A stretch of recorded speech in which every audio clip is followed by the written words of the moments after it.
여러분 안녕하십니까? KBS 아메리카 뉴스입니다. 올림픽 경찰서, LA 한인타운의 치안을 관할하는 이 경찰서가 12년 만에 폐쇄 위기에 놓여 있습니다. 현재 LA 시장을 비롯해 15명의 LA 시의원 중 12명이 폐쇄를 지지하고 있어 상황이 심각합니다. 올림픽 경찰서 왜 필요한지 김경일 기자가 취재했습니다. 2009년 올림픽 경찰서가 생기고 그해 한인타운 내 범죄자 체포 건수는 60%가 늘었습니다. 강력 범죄율은 10% 이상 감소한 기록이 있습니다. 이렇게 11년의 시간이 지난 지금 23개 경찰서 가운데 올림픽 경찰서 관할 구역은 LA시에서도 탑3에 들어가는 안전지역으로 꼽혔습니다. 그렇게 타운의 안전을 지킨 올림픽 경찰서가 폐쇄 위기에 놓였습니다. 폐쇄될 경우 치안 공백은 불가피해 한인 사회에 씻을 수 없는 아픔을 남긴 LA 폭동 당시로 치안이 돌아갈 수 있다는 것입니다. 진짜 저희는 20년 전에 지금 세계로 다시 돌아가는 거 완전 후퇴하는 거고, 올림픽 경찰서가 없어지면은 이런 크라임은, 메이저 크라임들은 진짜 상상도 못할 만큼 많이 올라갈 것이고, 진짜 저희가 이거는 저희 생명을 내놓고 지켜야 되는 일입니다. 한인타운은 지난 7년 전쯤 부동산 붐과 함께 아파트와 콘도 등 주거 건물이 빠르게 늘고 있습니다. 이렇게 활발한 투자는 치안 악화로 문제가 될 수 있다는 우려입니다. 좋은 점은 교통의 요충지니까 사람들이 몰려드는데, 데모가 있다든지 프로테스트가 있다든지 루팅이 있다든지 이럴 적에는 또 목표가 돼요. 이게 사람들도 몰려들고 있는 붐타운인데 이렇게 사람들이 복작복작한 데가 없어요. 이 좋은 요충지에 경찰서가 없다, 이건 말이 안 되는 거죠. 올림픽 경찰서 폐쇄 논의가 시작된 것은 예산 삭감 때문입니다. 그렇다고 한인 사회가 2억 달러의 부족한 예산을 모으기도 쉽지 않습니다. 이에 LA 한인 상공회의소를 중심으로 모인 올림픽 경찰서 지킴이는 LA 시 의원들에게 경찰서 폐쇄 심의는 제외해달라는 입장입니다. 또 정치인들과 개별 면담도 진행하고 있습니다. 그러나 한인들은 정치인들의 말만 믿고 있지는 않겠다는 입장입니다. 올림픽 경찰서가 폐쇄되면 한인 사회에 큰 손실이기 때문에 한인들의 목소리를 최대한 모아 정치인들에게 한인들의 올림픽 경찰서 폐쇄 반대 목소리를 분명히 전하겠다는 각오입니다. KBS 뉴스 김경일입니다. 한편 이번 올림픽 경찰서 폐쇄 움직임에 대응하기 위한 청원 사이트가 개설됐습니다.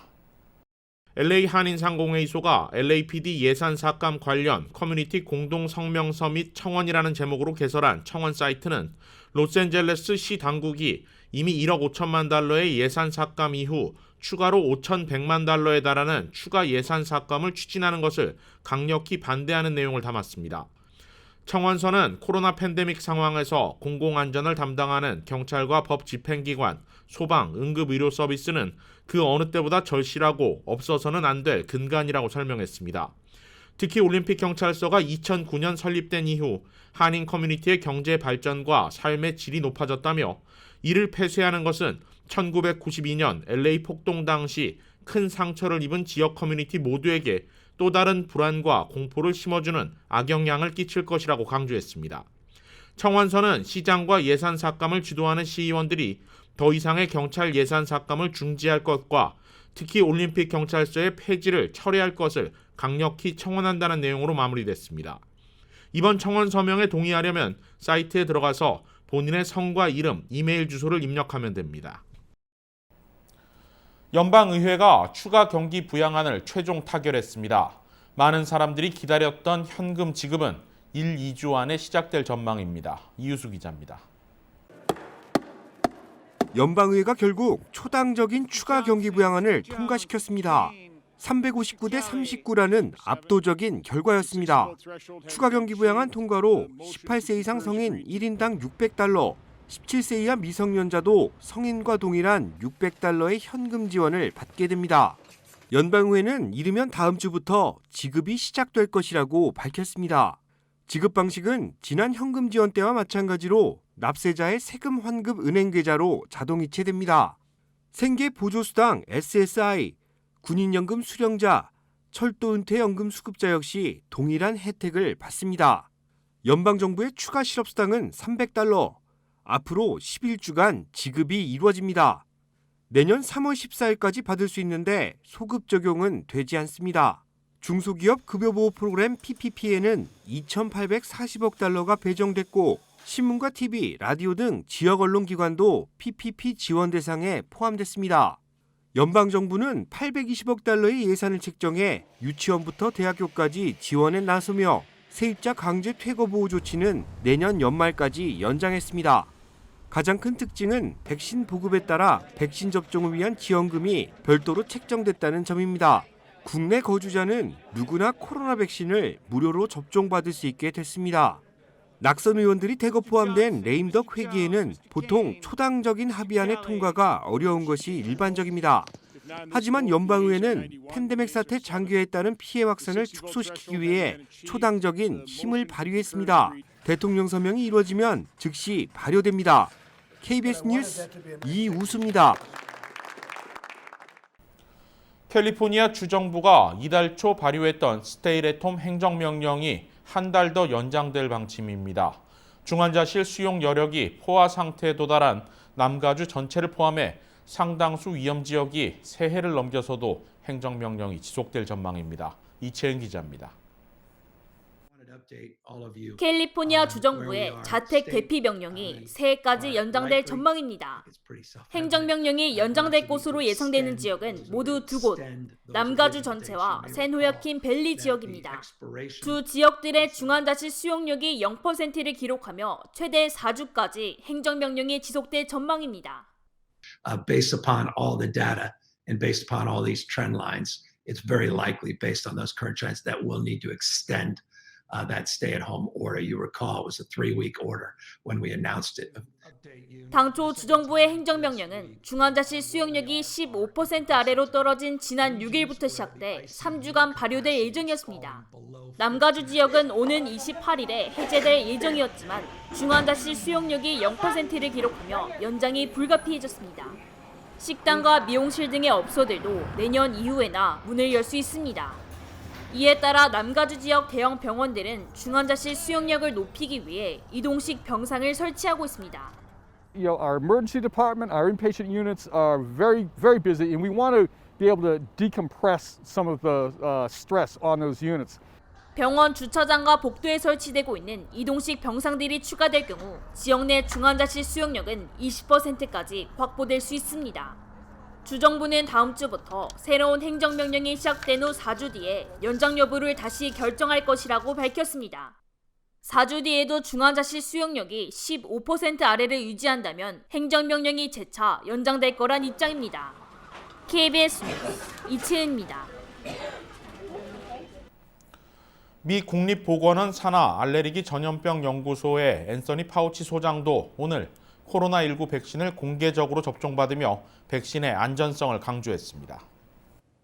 파우치 소장은 오늘 메릴랜드주 국립보건원 의료센터에서 알렉스 에이자 보건복지부 장관, 프랜시스 콜린스 국립보건원장 등 보건 분야 고위관리 그리고 6명의 보건 종사자들과 함께 제약업체 모더나가 개발한 백신을 접종했습니다. 접종 행사는 인터넷을 통해 실시간으로 중계됐는데 파우치 소장은 지금 우리가 보고 있는 것은 수년간 연구의 절정이라며 백신의 안전과 효능에 대해 극도의 자신감을 느낀다고 말했습니다. This, what we're seeing now, is the culmination of years of research which have led to a phenomenon that has truly been unprecedented. And that is to go from the realization that we're dealing with a new pathogen, a virus that was described in January of this year, to less than 1 year later to have vaccines that are going into the arms of so many people, including myself. 파우치 소장은 자신이 백신을 맞는 건 임상센터에서 환자들을 만나기 때문이기도 하지만 백신에 자신감을 느낀다는 메시지를 미 전역에 보내기 위한 이유도 있다고 말했습니다. 영국발 코로나19 변종으로 비상이 걸린 가운데 연방보건당국이 아직 미국 내에서는 변종이 확인되지 않았지만 이미 퍼지고 있을 가능성을 경고했습니다. CNN 보도에 따르면 질병통제예방센터 CDC는 오늘 영국에서 발견된 코로나19 변종이 미국에서 확인되지는 않았지만 아직 발견되지 않았을 수 있다고 밝혔습니다. CDC는 미국 내 1,700만 건의 감염 사례 중 0.3%에 불과한 5만 1,000건만이 유전자 분석 과정을 거쳤으며 이 같은 점을 고려할 때 변종은 발견되지 않았을 뿐 이미 미국에 있을 수 있다고 밝혔습니다. 또 영국 감염자 사이에서 변종이 널리 퍼지고 있고 영국과 미국을 오가는 여행을 감안하면 유입 가능성은 커진다고 덧붙였습니다. CDC는 지난달 변종 감시 프로그램을 시작했고 다음 달에 완전하게 시행될 것으로 예상된다고 CNN은 전했습니다. LA 총영사관이 이번 주말 한인사회 단체들과 손잡고 거주 재외 국민들을 대상으로 연말연시 온정 나눔 행사를 개최합니다.